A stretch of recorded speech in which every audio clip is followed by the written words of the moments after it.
Hope you're having a great day. Thanks for joining us on Sports4CLE. I'm Dave Bacon. We will talk a little bit of Indians baseball. Tribe headed out west to start a road trip in Seattle tonight. We'll also be joined a little bit later in the show by Ryan Mitchell, voice of the Columbus Clippers. We'll check in on some of the guys the Indians are keeping an eye on down at AAA, but we're going to talk plenty of Browns football. Schedule is out. We know when the Browns will play, who they will play, where they will play, and also rookie minicamp getting underway tomorrow out in Berea. Let's welcome in Browns beat reporter Dan Labbe. Dan is writing for the pages of the Plain Dealer as well as here at cleveland.com. Dan, appreciate the time. Just an overall picture of what you think the Browns' schedule, how it laid out for them. I was a little surprised there weren't some more primetime games on this schedule, but overall, I think it's about what we expected from when they're going to play people, and it's a little division heavy in the back half, so that's going to make things interesting as well. And of course, look, Christmas in Green Bay, maybe there'll be a little snow. Everybody can kind of open their presents in the morning and wait around and watch the Browns game a little later in the afternoon with all their families to celebrate Christmas. So overall, I think it's, aside from maybe not having quite as many primetime games as I expected, pretty much what we thought the schedule would look like. And again, the NFL has reserved the right to flex games not only into that Sunday night time slot, but even to Monday this year because of the expanded television deal. So you never know. But yeah, I'm with you. I think it was only 3 that are in prime time, and that was a little bit of a surprise. And it makes me think that maybe CBS fought a little bit to have that Kansas City game kept in that 4:25 slot, that they didn't want that move to prime time, because as soon as I saw that the Browns were playing the Chiefs, I thought, oh, that's a Sunday nighter for sure. And you just wonder if CBS said, no, we want that game. Keep that with us. We want to send Nance and Romo to that one. Let's break this down into four game slots, of course, with 17 games. The last one will be 5. I'm not great in math, but I know we can't get 4 evenly to 17. So we'll go 4-4 and 4 and 5 for the last one. So kind of like quarters. And when you look at it that way, a lot was made about, they open with the Chiefs. That's a tough opening game.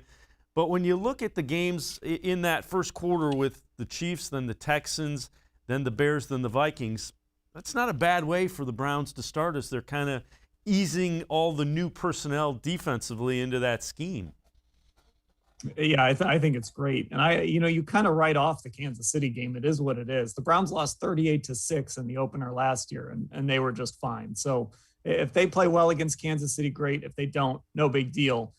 You got Houston, who's a mess. We don't even know who's going to be playing quarterback for them. Chicago, if Chicago does the right thing, they'll have a rookie quarterback starting that game. So that's an opportunity for the Browns to maybe get a win over a rookie quarterback at home there. And, Minnesota is tough. They're a team that kind of any given Sunday can look like one of the best teams in football, or, they might look like just a completely average football team, depending on how Kirk Cousins decides to play on a certain Sunday. So that's a tough game, but there's no reason that the Browns can't look at that first 4 and realistically see 3-1. And at worst, you're 2-2, which would be disappointing, but it's certainly far from a death sentence.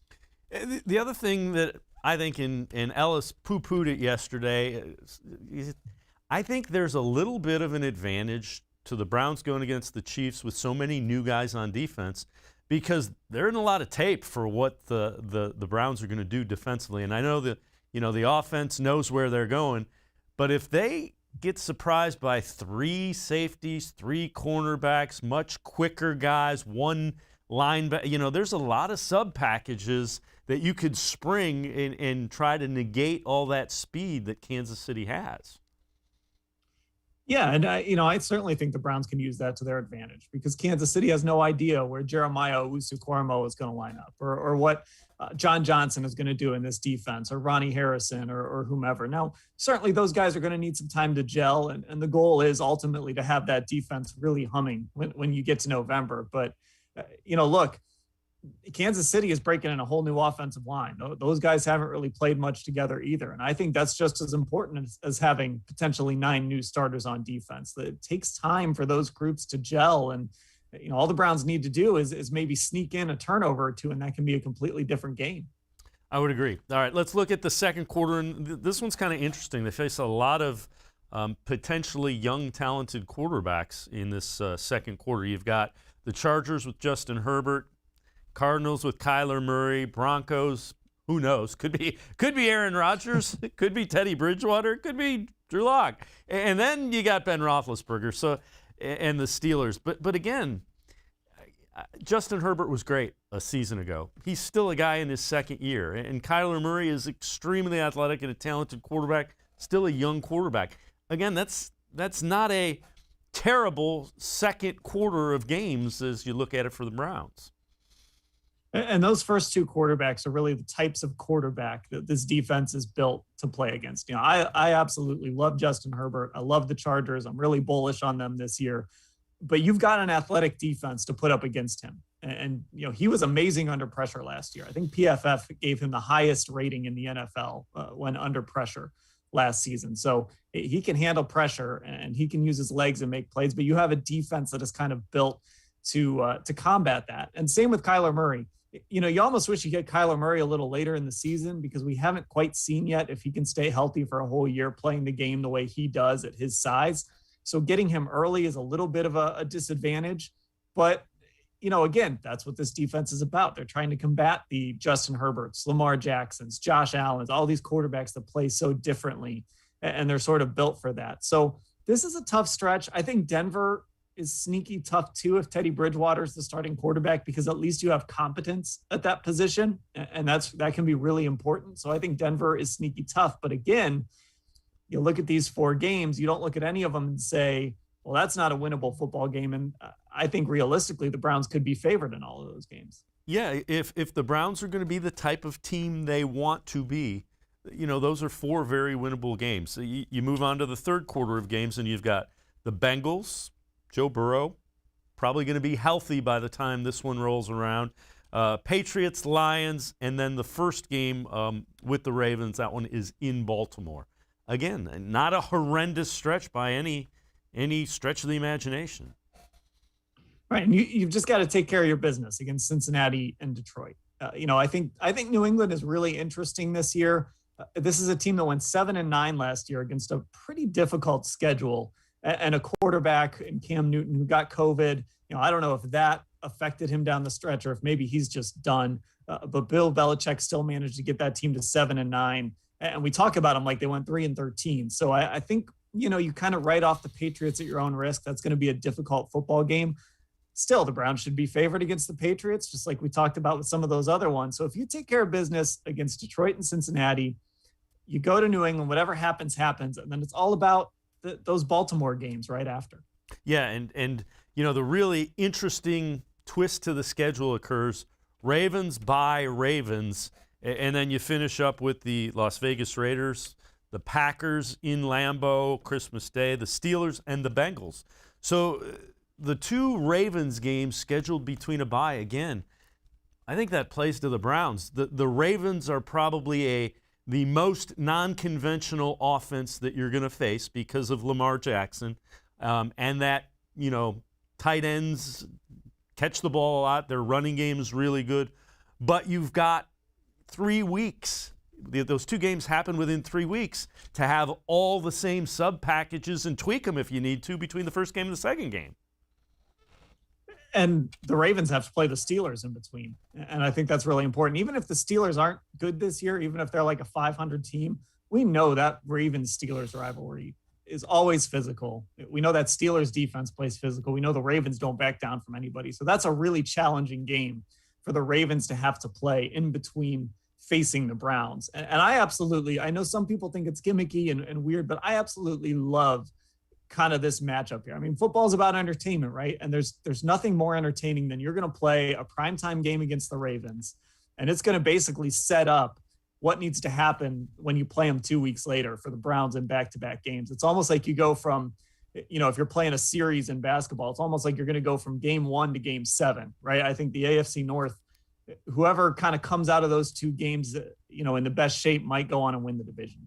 Yeah, without question. And then again, you have to kind of like the way the schedule finishes up with the Steelers and the Bengals. And again, nothing against the Bengals. They're just not quite what you would consider one of the better teams in the AFC at this point. They're young. They're going to be really good. I think they're a year away from being where you go, we got to face the Bengals.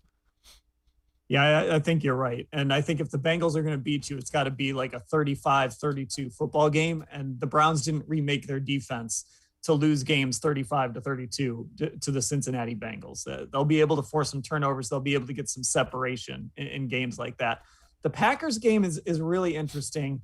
If Aaron Rodgers is there, if they're as good as they were last year, that's a strange cross-conference game to have at the end of the season. It could have a really big impact to have to play a team who, again, if their quarterback's there and they're right, could be a Super Bowl contender, to have to play them on Christmas. That's a tough late season matchup, even though there aren't a bunch of tiebreaker implications and things like that. You don't want to come away from that game with a loss that could be costly. Yeah, without question. And the other thing is think about it. You could have a whole lot of snow in Green Bay on Christmas night. And you know what? That might favor the Browns more so than the Packers. It's not like the Browns are used to playing in 80-degree weather, and their running game's probably a little bit better than the Packers.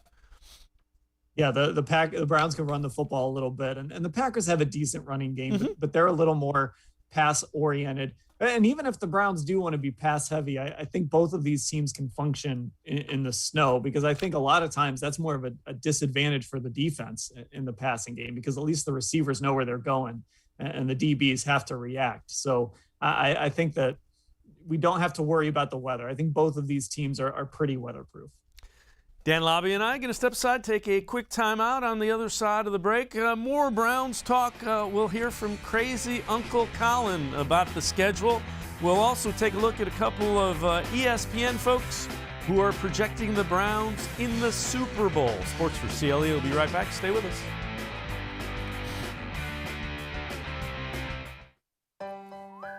Life is starting to get back on track, and you can too. If you or your family have experienced financial hardship as a result of COVID-19, Tri-C can help with full tuition assistance. Safely get the in-demand degree or training you need with online and on-campus classes. Go to tric-edu to check out our programs and resources. So, what are you waiting for? Register now for summer classes. Tri-C is where futures begin. When it comes to selling you a mattress, most retailers are handing you a long line of extra steps that drive up costs and create confusion. At the Original Mattress Factory, we simplify the mattress shopping experience by building mattresses and box springs in our own local factories and selling them direct to you. It's short, sweet, and simply makes sense. So experience more than just the mattress store. Experience an original, the Original Mattress Factory.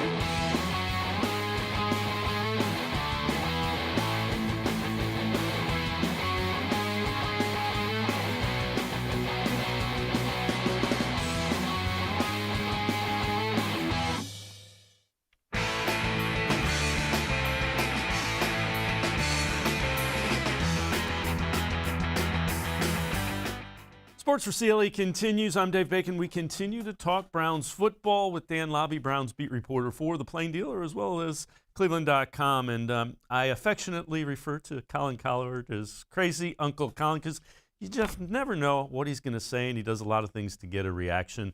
So take a listen to Colin Cowherd and his take on the Browns schedule. One team got a really bad break. I know, Cleveland. I'm picking on you. Cleveland got a bad break. They got the worst break in the league. Cleveland's a good football team. I think they're the best over bet, 9.5 wins. I think they're a 10-11 win team. They got a terrible break. Andy Reid is the best September coach in football. That's who the Browns open with at Kansas City. Patrick Mahomes, under Andy Reid in September, is 10-0 with 32 touchdowns and 0 interceptions. It is the last place you want to play Kansas City. Andy Reid's the best NFL coach in September, and he's the best NFL coach off a bye, and week 1 is essentially off a bye. Andy Reid buries his play sheet until week 1. Go ask Belichick. He's humiliated Belichick in September. Also, Cleveland's going to have 8 or 9 new defensive starters. So in week 9 or 10, this is a tug of war. This is a real game. In week 1, 9 new defensive starters against the best game play designer in the NFL and the best quarterback at home. Now, the good news, Cleveland, you're used to not winning in week 1. You haven't won a week 1 game in 17 years, so you'll be 0-1. And you'll overcome it because you're a really good team. You have a really good coach. But that is a bad scheduling break. Let's bring Dan Labbe back in. Dan, you and I have talked about it last segment. I don't know that it's necessarily a bad break. You had to play him somewhere. And I know Andy Reid, he mentioned he's a really good September coach.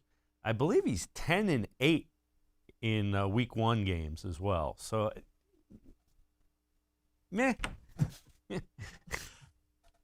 You know, I disagree just because I don't know that the result of this game matters that much. I really don't. I think week 1 is the big overreaction week. So if Kansas City beats the Browns or blows out the Browns, or even the other way, and maybe if the Browns go win that game, there's a little different vibe to it. But I just think you look at week 1 in the NFL. How'd the Browns do last year in week 1? They lost 38-6. They won 11 games and won a playoff game. Tampa Bay lost last year in the first week of the season to the Saints, I believe it was. And Tom Brady did not look good. Tampa Bay won the Super Bowl. So I actually think to play Kansas City in week 1, it's a good test to kind of see where you're at to start things off. But outside of maybe home field advantage in the AFC Championship game, I don't know how much we're going to learn about the Browns from this football game. And I don't know how much we're going to learn about this matchup because let's say this is an AFC Championship preview. That game is on January 30th. That's a lot of time, and teams change dramatically over the course of a season. So I actually think the Browns playing the Chiefs week 1 is great because whatever happens, and then it's just on to the rest of the season. The one thing it will do because of how last year ended, and I firmly believe this, Kevin Stefanski has the players' attention because they know we're getting ready for the Chiefs. You know what happened the last time we go there. Even though there's a bunch of new players and you have a new every year is different in the NFL, and the Browns have said that forever, especially Kevin Stefanski. But when you know you're getting ready to play Kansas City, you're gonna be a little bit sharper. Things are going to be a little crisper getting ready for week 1. Right. And like, I don't want to downplay it. I mean, I'm excited to see this team play the Chiefs. I think it's going to be a fun game. There's a reason it's going to be on, that 425 CBS slot. And Kevin Stefanski knows how to use those little motivational tactics. He kind of plays it cool with us and in his press conferences and all of that, but he knows how to use all those little motivational tactics. The Browns weren't amped up because of what Juju Smith-Schuster said by mistake.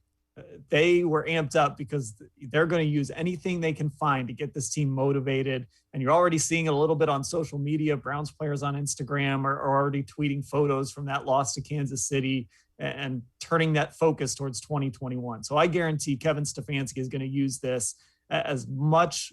He's going to find as much motivation in that division round loss as he can for this week 1 game.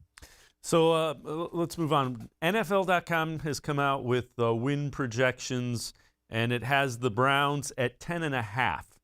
So 10.5 is the win projections for the Browns. That seems pretty fair. And again, it's a pretty tough schedule, but I think that's pretty much spot on.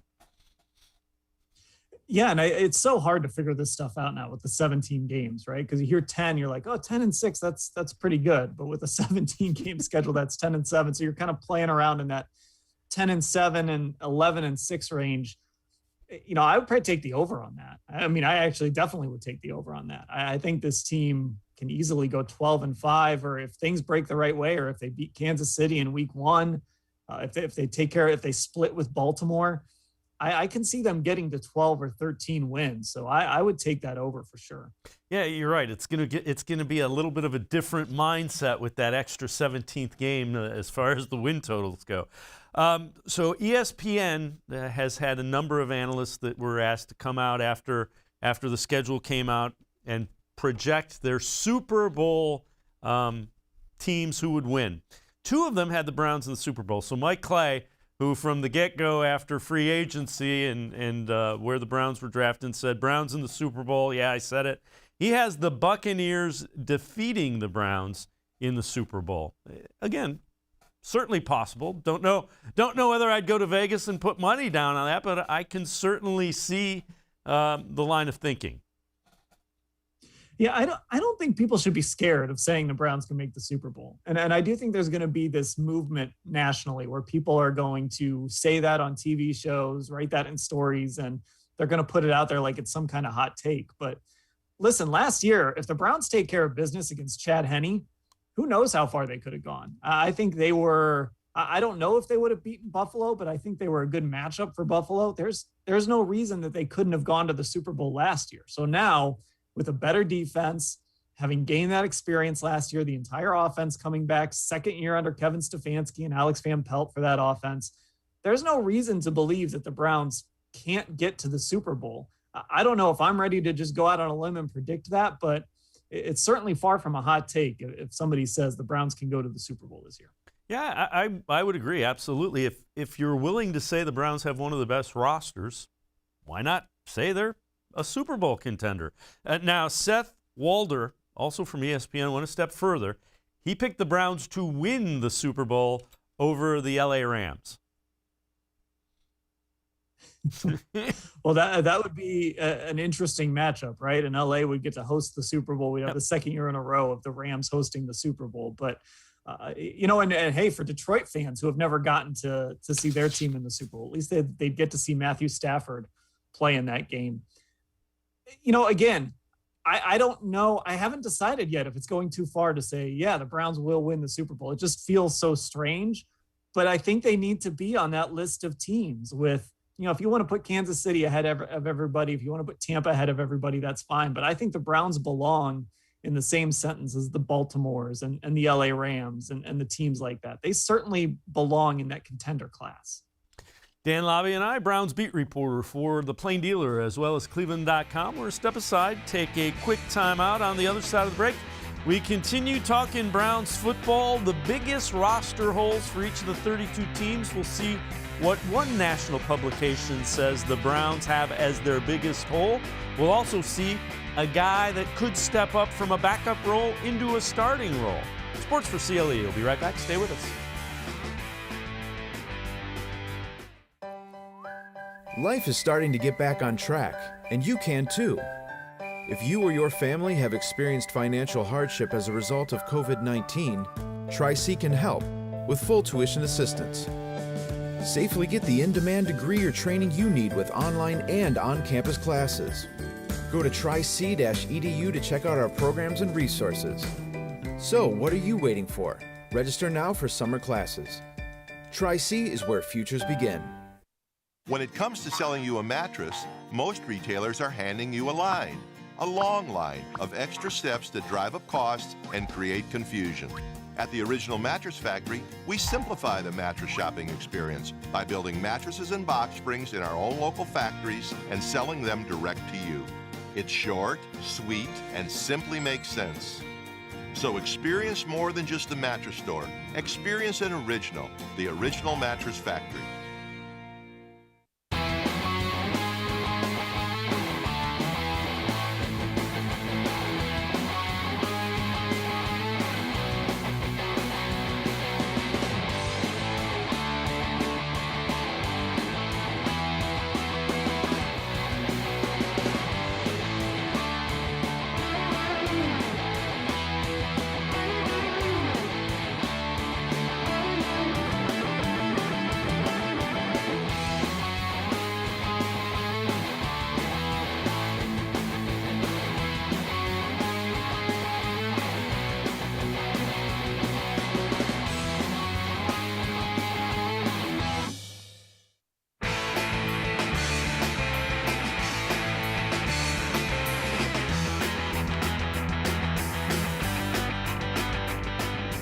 Welcome back to Sports4CLE. I'm Dave Bacon. We continue talking Browns football with Dan Labbe, Browns beat reporter for the Plain Dealer, as well as here on cleveland.com.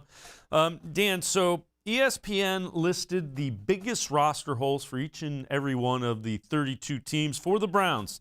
They say the defensive line is kind of the biggest area of concern, biggest roster hole. Reaction to that, what do you think? That's an interesting spot because I feel like the Browns have put a lot of resources there, right? They have Myles Garrett, and they've just been signing defensive tackles left and right.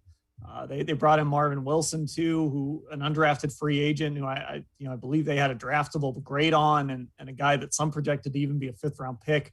So I feel like they beefed up the interior of that line, and then you've got Jadeveon Clowney and Takk McKinley on the other side. So I think if you're saying the defensive line might still be a weakness, you're saying that you don't believe in Clowney and McKinley more than anything. And I think out of those two guys, they're going to get enough production, and those two guys are going to eat because of Myles Garrett. So I think the defensive line is okay. Now, an injury in the wrong spot, you could say that about a lot of positions. You might have some issues. I don't know if there's a glaring area of need. I just think there's unproven areas. So like at linebacker, you've really added some nice young talent at linebacker, but we just haven't seen those guys yet. It's just unproven. So I would maybe argue not an area of need, just an area where you guys just need to prove it still. But I don't know that the defensive line is a weakness. Yeah, that's kind of where I was going. There really isn't an area that you look at and you say, boy, they're in trouble there. I think one of the main reasons you might say that in the secondary, but then they go out and they're able to draft Greg Newsome to kind of answer that in addition to the others that they have added at the cornerback position. Yeah, it's more just a matter of, is Greedy Williams going to be ready to start? Or if it's Greg Newsome, is it going to take him, 5-6 weeks to kind of get his sea legs out there and figure out what it's like to go against NFL receivers, which isn't unrealistic. I think Browns fans all remember Joe Hayden. It took him a little while to really become the corner that he was when he was in his prime here. So again, I just don't think it's, okay, there's an area of weakness here. I just think it's, we got to see Greg Newsome get out there and develop a little bit. We've got to see Owusu-Koramoah get out there and show what he can do. There's some areas that could become weaknesses maybe if guys don't live up to expectations, but I really think they've hedged in most areas of this roster where they're going to be able to get by, even if it takes one of these young guys a little bit of time. Yeah, and you know what? Joe Woods has to be looking forward to all of the influx of speed, versatility, and talent that he has, because that's a lot of what the Browns added. Bleacher Report listed backups who could earn starting spots before the season. And for the Browns, Jordan Elliott. It's an interesting one.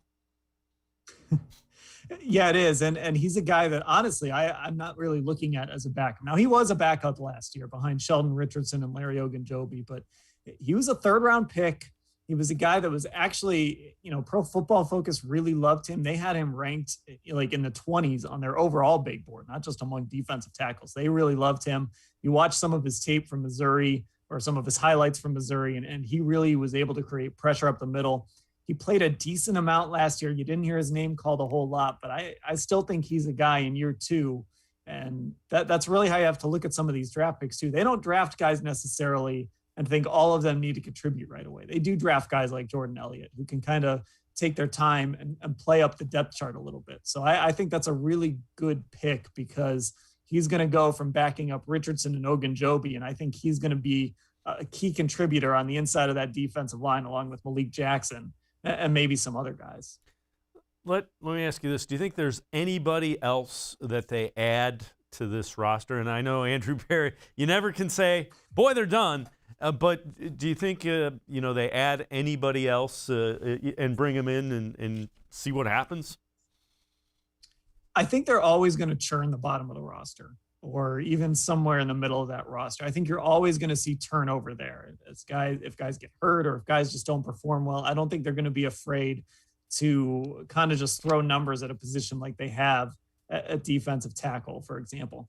I don't think there's a big signing. I don't think we're going to see Richard Sherman walk through that door or, I think we talked about Brian Poole on here a couple weeks ago. I don't know if there's a big signing for this football team unless there's some kind of injury or something like that. But they're going to constantly tweak the bottom of that roster and try and find guys who can come in and contribute. Even if they can only help, even if they only end up helping you for a couple weeks, they're going to roll guys through there and figure out what they can find.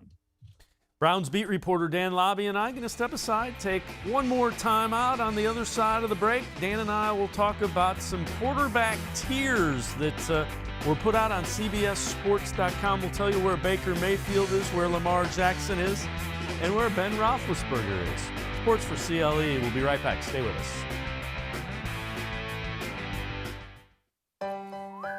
Life is starting to get back on track, and you can too. If you or your family have experienced financial hardship as a result of COVID-19, Tri-C can help with full tuition assistance. Safely get the in-demand degree or training you need with online and on-campus classes. Go to tric-edu to check out our programs and resources. So, what are you waiting for? Register now for summer classes. Tri-C is where futures begin. When it comes to selling you a mattress, most retailers are handing you a line. A long line of extra steps that drive up costs and create confusion. At the Original Mattress Factory, we simplify the mattress shopping experience by building mattresses and box springs in our own local factories and selling them direct to you. It's short, sweet, and simply makes sense. So experience more than just a mattress store. Experience an original, the Original Mattress Factory.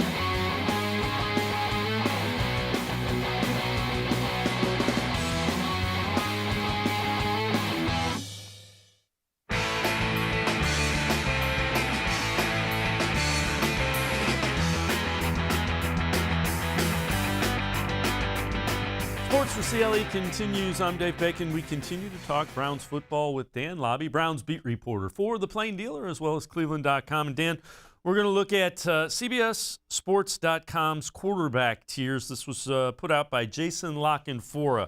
Baker Mayfield was Tier 2, top pros proven winners. That's up from Tier 4 a season ago, where you can win with guys like them.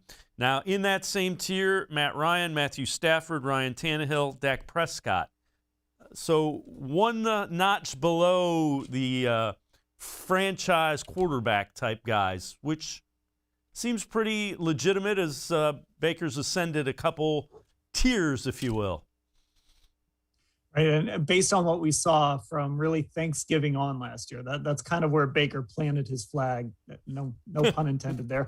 That's kind of where Baker planted his flag, is like, this is where I belong. If he plays like that for 16 games in his fourth season, you're going to see him start to flirt maybe with that Tier 1 level. I'm a little surprised, and I don't know if it's because of the injury or what. I'm a little surprised that Dak Prescott is in Tier 2, because I think Baker right now at this point in his career is similar to some of those other guys. Obviously, Matt Stafford is more established.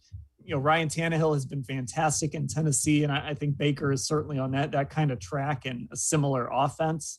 I'm a little surprised that Dak Prescott is in Tier 2. That's the one guy that I would maybe argue with in this tier. And you know, if you want to pick nits, maybe Baker's like the top of Tier 3, but I'm fine with him being Tier 2. Yeah, and again, I think more than anything, let's see what happens when he gets in the same offense for the second year. Let's see. I have a sneaking suspicion that's going to make a big difference with a quarterback like Baker Mayfield.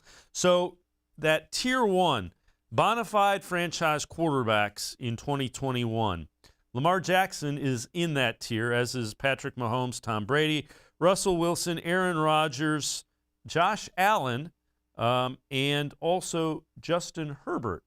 He also says Deshaun Watson, I guess, will be in this tier if he plays. That was a side note to that. Again, I get it with Lamar Jackson. He's got to go to the next level and win a playoff game. I think. Yeah, I mean, I think that group is too big. I think that group should be a lot smaller. And, I love Justin Herbert. I think Justin Herbert might be the best quarterback from that draft class last year. And I'm also a big Joe Burrow fan. But let's see Justin Herbert do it in year 2, before you throw him in that tier. I'd put Dak Prescott in that tier. I'd say the same thing about Josh Allen, right? Took big steps last year. Now let's see him build on that. And with Lamar Jackson, I know it's really divisive sometimes to question whether Lamar Jackson is that franchise Patrick Mahomes level quarterback. It's just like it is with Josh Allen and some of these other guys. But I just think Lamar Jackson still has some things to prove. Now, if I'm Baltimore, I'd extend him. I'd keep building around him, and I'd keep running my offense through what he does best. Because as we saw in that Monday night game in Cleveland, he's incredible. But let's let him progress a little bit. I would just shrink that group. I'd make it Mahomes, Brady, Rodgers, Wilson, Dak. And that's probably where I'd draw the line. Maybe I'm forgetting somebody, but I think I would probably draw the line. Oh, and, Deshaun Watson, if he plays, same caveat there. But then I draw the line after those guys. Yeah, and again, I'm with you on Lamar Jackson. He does a lot of things well. He's got to do a little more damage from the pocket, because if he starts to add that to his arsenal, that's a big problem for defenses. Right now you try to keep him, you hem him in from the outside, and you try to make him, beat you. And he hasn't been able to do that. This one is really interesting, though. So way down at tier 6, which is good luck, is where Ben Roethlisberger ends up. And he was a tier 1 bona fide franchise quarterback a season ago. So that gives you, and if you think about it, they started out 11-0, and we know how that ended. Yeah, it just felt like Ben sort of needed to be propped up a little more, right? As that season wore on, he just started to look old. And even if you look at that Browns game, that Browns playoff game where he ends up throwing for 500 yards, they were such empty stats. It's like a basketball player on a bad team who just puts up points night after night. That's what that playoff game felt like with Ben's stats in that game. I'm not very, I talked about earlier how I love the Chargers and Justin Herbert. I'm like the exact opposite on the Steelers. I'm out on the Steelers. I think that really last month and a half of the season last year, and then that playoff game against the Browns just completely soured me on the upside of that football team. Still a great defense, still some weapons on the outside. I just don't know if Ben has the ability to carry a football team like he used to. Now, I don't know if I'd put him in that good luck tier, like the worst of the worst quarterbacks in the league, but I don't know if he belongs in the top half of the league. Yeah, and the one thing I will say, that if they fix their offensive line, Najee Harris, really good running back, that will help Ben Roethlisberger more than anything. Yeah, they just didn't have much of a running game with James Conner. He ran the ball well against the Browns all the time, and he did pretty well against the Bengals, but unfortunately that was about it. I think the running game always starts with the offensive line, but when you can add a dynamic back like Harris, and we know the Steelers, like organizationally, we know they're a strong organization that knows how to build a football team. And Mike Tomlin has never finished below 500 in his career.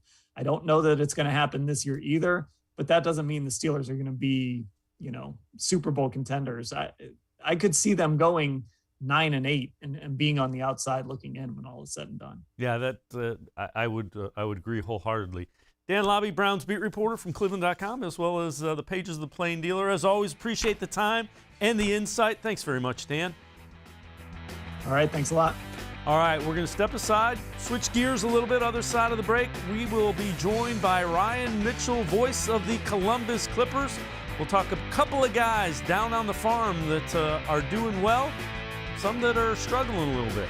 Sports for CLE will be right back. Stay with us.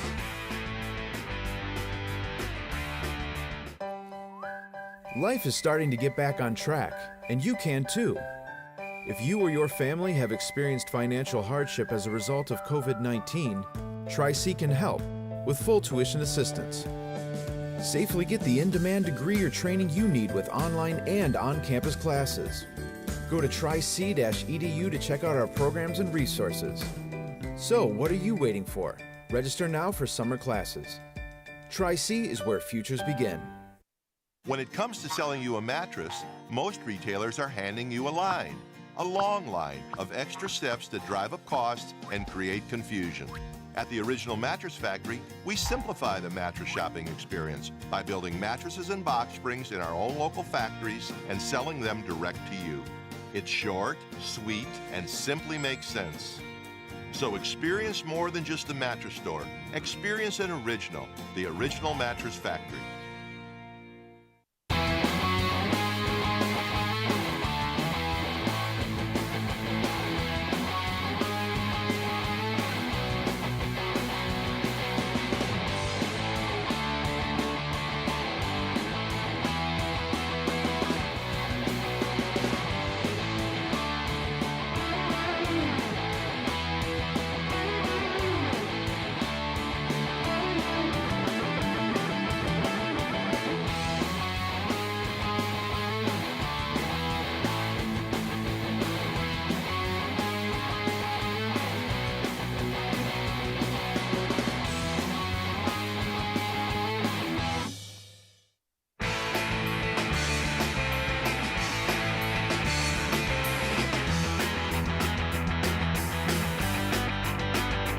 Welcome back to Sports for CLE. I am Dave Bacon.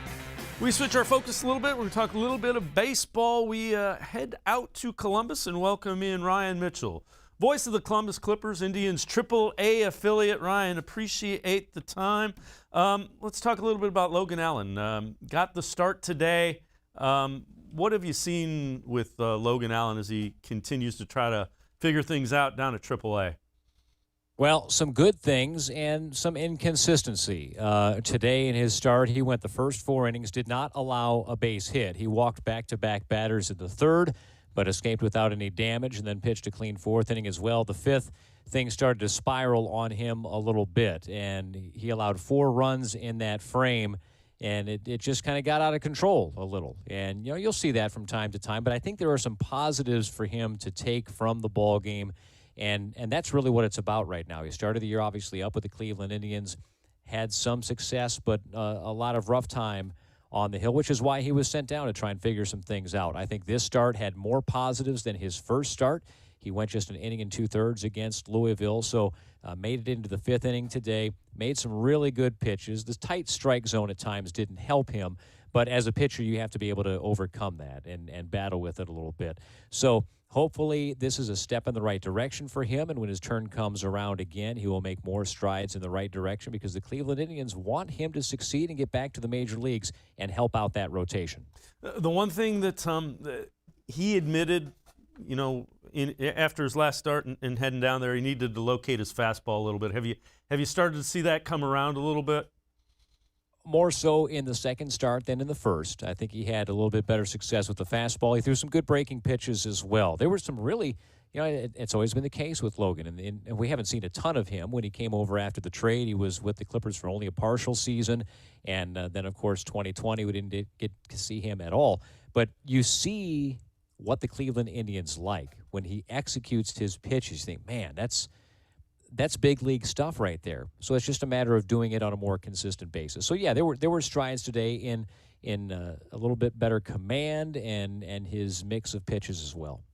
Yeah, that's the one thing, you know, and he understands it. So, you know, it's not like he doesn't know what he has to do. He knows what he's working on. He's got 4 pitches that when they play in the strike zone, he can be as good a left-handed pitcher as Indians had in a long, long while. As you mentioned, though, he goes through stretches where he just can't command it in the strike zone. Yeah, it's certainly not uncommon. I remember a guy back in the early 2010s that pitched for the Clippers who would go out there and throw 3 or 4 innings, strike out 7 to 10 guys, and have an inning where everything just blew apart for him. And he worked on some things. He and Ruben Niebla went down underneath during the tunnel one day during a rain delay and developed a cut fastball. And the next thing you know, Corey Kluber's in the major leagues doing really good things. Now, is Logan Allen the next Corey Kluber? I'm not saying that. But what I'm saying is, you know, these guys sometimes take some time to develop. And he's still a young player.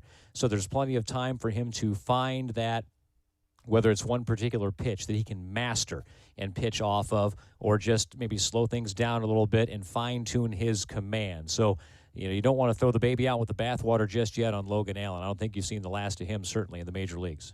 Let's talk a little bit about Owen Miller, another guy that we've talked about before. The numbers certainly look good. He's sitting above 400, approaching 450. I know it's still early. What have you seen from Owen Miller? Yeah, we talked about Owen a few weeks ago, and everything has stayed the same with him. He is just impressive. Today was another 3-hit game, and it gets to be to the point where you almost take him for granted because he had 3 hits his first 3 times up today, came up with the bases loaded with the Clippers having an opportunity to take the lead in the ball game, maybe gain the momentum back, and he struck out to end a bases loaded, nobody out threat. And you think, well, how does this guy not come through? Because he does it so often. I think he's already up to 4 3-hit games this year. And he just puts the ball where the defense isn't. You know, he's had a few now really hard hit balls that have gone off the outfield wall. But by and large, he has just made his living putting the baseball in the soft spots of the defense. Legged out another infield base hit today. And he just hustles. He's fun to watch. He was back at shortstop today. He's played all over the infield defensively. He's been the designated hitter. He's batting well over 400. We're still early in the season. And, some teams will adjust to him, and we'll see if he can adjust back when that happens. But for right now, boy, he is the offensive spark plug for the Clippers. The Cleveland Indians, I'm sure, are keeping an eye on him because that's a team, as everybody knows, needs a little bit more offense from certain spots. And he has been a bit of a Swiss Army knife defensively. And if he can hit even close to what he's doing, transitioning to the next level, that's definitely going to be a boon for the Cleveland Indians when they call on him. But he's not on the 40-man yet, so that's a consideration. He's going to have to play his way on there past a couple of guys. What positions? I know he's played short. He's played first. You told us he was scheduled to play first a little bit. Where else has he played? What appears to be his best position? Well, he's played all 4 on the infield: first, second, third, and short. He was back at shortstop today. He's listed as a shortstop prospect. I think probably second base is ultimately his best position. You just want him in the lineup. He's been the DH on a couple of occasions, but if a guy's going to get a couple of hits every single night, you just want him in there. So whether you can use him in that super utility role, you remember when Jose Ramirez first came up, he was sort of in that role for the Cleveland Indians. Put him at second, put him at third, put him in left field if you need him there. So as long as he continues to hit, he will provide value no matter where he is defensively. And, the Cleveland Indians really, really like that versatility. So do they focus on one position with him? Do they try and make him into that super utility guy that can provide a lot of value to Terry Francona to spell a bunch of different guys all through the week? I don't know. But I think probably second base is the position at which he has looked the best so far. Another name that Indians fans keep talking about, Bobby Bradley. That's a guy, I've kept an eye on it. When he hits the ball, he's hitting it out of the park and doing some good things, just not doing that as often as the Indians would like and as he needs to do to really force his way back into the big leagues. Yeah, and I think he's going to have to force his way there. The Indians made their decision in spring training, and they wanted to stick with the guys that they had and force Bobby to force his way into the major leagues. And, he has hit a couple of home runs this year. He's going to hit his home runs. He's going to have to make contact a little bit more frequently. He can play first base. There's no doubt about that. You can put him out there, and you can feel good that he's going to make the catches. He's going to make the throws he needs to make at first base. He's not a base clogger when he gets on. He's a guy that's, he's not going to win a lot of 40-yard dashes against elite sprinters, but he can run on the bases. And he has in the past, he has had a knack for RBI situations. It's been a slow start to the year for him. And for a guy that does need to knock down the door to get into Cleveland, that hasn't been what he's done so far this year. But I think he has the capability of doing that. And really, over the last few games, we're seeing positive signs from Bobby. It started by drawing a couple of walks in a ball game, and then it started to turn into some hits. He's had a home run. He's had some RBI hits. Those are starting to come for him. So I get the sense that he's starting to lock in a little bit at the plate, and if he does that, hitters are really going to have to take notice. And when he is hitting well, the Clippers are going to go well, because when your big bopper is hot at the plate, it really seems to trickle through the rest of the lineup. Pitchers have to pay attention to where he is when he's coming up, and everybody benefits when the big dog is eating. Ryan Mitchell, the voice of the Columbus Clippers. We're going to step aside, take a quick time out. On the other side of the break, we'll talk some pitching down in Columbus with the Clippers. Sports for CLE will be right back. Stay with us.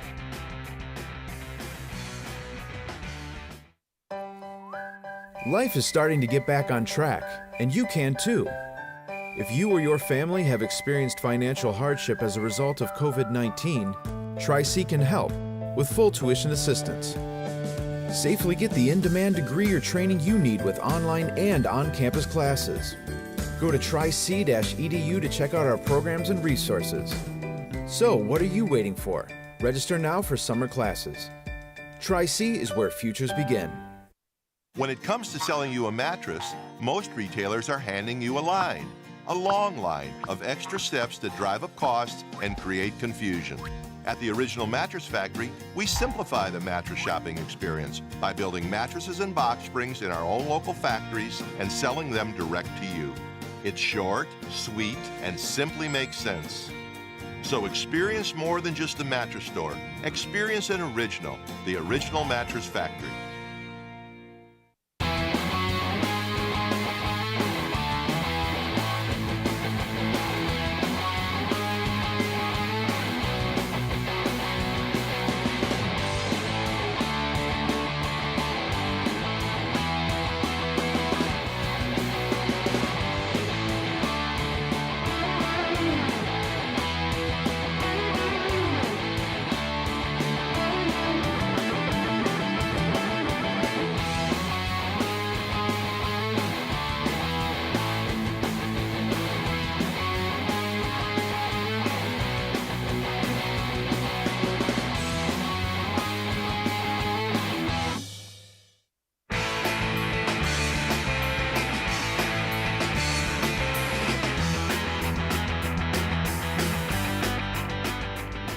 Sports for CLE continues. I'm Dave Bacon. We continue to talk Indians AAA, Columbus Clippers, with the voice of the Clippers, Ryan Mitchell. Ryan, we talked about some of the position players that the names keep getting thrown around. Who are some young pitchers or some pitchers that are doing well for the Clippers? I know the team is kind of mirroring the Indians, getting pretty good pitching and struggling with the offense some.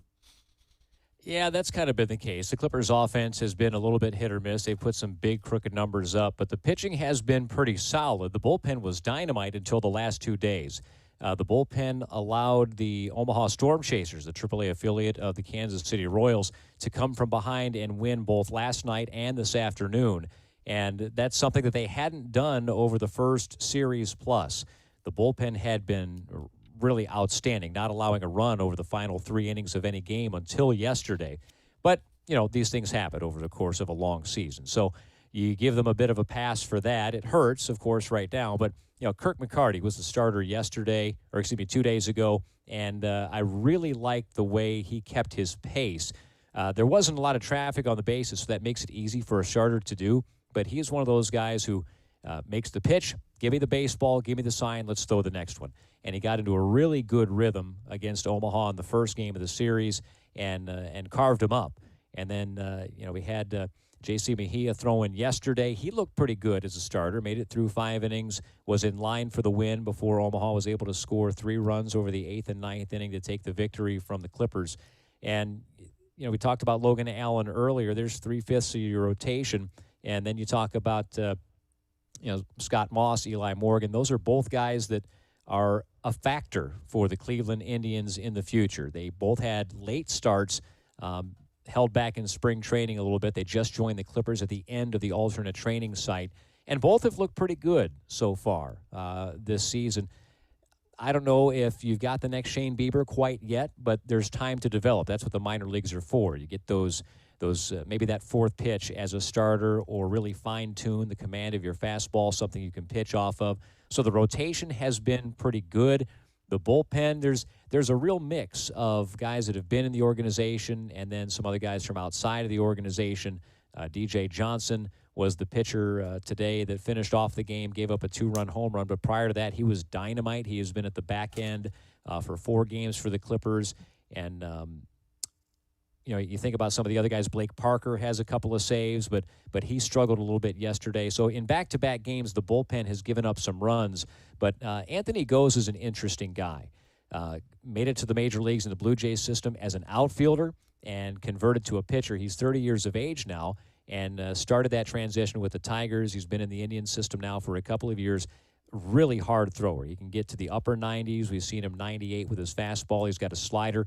Still, though, working on the command. When he is sharp, he can be a power bullpen arm for the Indians. They've got a few of those already, but they would really like this left-hander to be able to be a kind of a fastball slider combo out of the bullpen to complement the guys they already have up there. He's getting close. He's getting close. It sometimes takes him too many pitches to get a guy out because his command isn't where it needs to be yet. But if he's able to make that next step, he's going to be a lot of fun to watch for the Cleveland Indians. Ryan Mitchell, voice of the Columbus Clippers, as always. Appreciate the time and the insight. Thanks very much for joining us. I am sure we will be checking in again with you, Ryan. Thanks very much. All right, glad to talk to you anytime. All right, Ryan Mitchell, voice of the Clippers, with some information, some of the guys that are doing well, and Anthony Goes, definitely a guy to keep an eye on. It's a guy that Terry Francona agreed, said he would be a great complement to what the Indians have at the back end of that bullpen. Indians going to get ready to start that West Coast swing tonight, 10 o'clock. They will be in Seattle to face the Mariners. Zach Plesac, 2-3 on the year, a 2.83 ERA will get the start for the Indians. And Plesac has done really well his last two starts after a rough patch of 3 starts. In his last 2 starts, 13 2/3 innings of scoreless baseball for Zach Plesac. He will get the start. And the Mariners bringing up one of their top prospects. Logan Gilbert will make his major league debut facing the Indians tonight. First-round pick in 2018, 14th overall pick in that first round. MLB Pipeline ranks him as the 28th best prospect in all of baseball. He's from Stetson University. Why do I mention that? There's a couple of guys that have won Cy Youngs from Stetson, Corey Kluber and Jacob deGrom. So that's the kind of lineage that Logan Gilbert, who will make his major league debut tonight against the Indians, comes from. He's a guy with a fastball that it lives in the mid-90s, touches 98 with late life, and he also has plus breaking stuff. So that's the scouting report on the guy that the Indians are facing tonight. Logan Gilbert making his major league debut against Zach Plesac. Indians playing well, in first place in the American League Central at the start of the night. They took the 2-game series from the Chicago Cubs over at Progressive Field, won yesterday in 10 innings, and then got on the plane and flew out west to Seattle. Also making his major league debut tonight, a guy that is, again, ranked as one of the top outfielders in the game, just 21 years old, Jared Kalinick. And he is, again, one of the guys that the Mariners are really excited about. So they have 2 of their top prospects making their major league debut tonight against the Indians. Again, it gets underway 10:15 as it'll be Zach Plesac against Logan Gilbert. We are all out of time on this edition of Sports for CLE. We'll see you again tomorrow afternoon. Tim Bielek and Anthony Castrovins, the scheduled guests, 4 o'clock tomorrow. Join us. Have a great night, everybody. We will see you again tomorrow afternoon right here on Sports for CLE.